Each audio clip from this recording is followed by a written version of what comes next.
हेच माननीय मोदीजींचं वैशिष्ट्य आहे की त्यांनी पुढच्या काही महिन्याची व्यवस्था उभी केली. आता हे युद्ध काही वर्ष चाललं, पहिल्या महायुद्धासारखं आणि दुसऱ्या महायुद्धासारखं चालू नये. परमेश्वराला प्रार्थना करूया लवकर संपावं. चाललं तर कोण कोणाला पुरलं आहे हो. पण हे युद्ध लवकर संपावं असं जगातल्या सगळ्या नेत्यांचं मोदीजींसहित सगळ्यांचा प्रयत्न चालला आहे. त्यामुळे येते काही महिने तरी पेट्रोल, डिझेल, गॅस याचा कुठलाही प्रॉब्लेम नाही.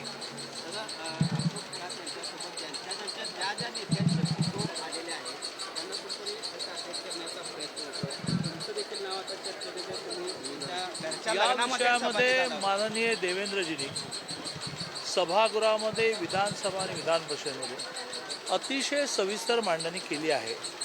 त्या मांडणीनंतर आम्ही कोणीतरी मांडणी केलं तर एका मोठ्या माणसाने अतिशय उत्तम मांडणी केली आणि आपण मात्र काहीतरी तोडकी-मोडकी मांडणी केली असं होईल. तुम्ही ती मांडणी खूप चालवलेली आहे. दादा, कोल्हापूर गोकुळ संदर्भातला प्रश्न आहे. सर्व संचालक बिनविरोध निवडणूक करावाची मागणी करत असताना भाजप नेत्यांची कुठंतरी भेट घेताना दिसत नाही. कुठंतरी भाजपला सोडून एकत्र येण्याची तयारी आहे का, काय असेल? भारतीय जनता पार्टीला वेगळं ठेवून आता ह्या देशातलं राजकारण चालूच शकत नाही. गोकुळचं कसं चालेल? आणि त्यामुळे सुरुवात आहे, हळूहळू भेटीगाठी होतील.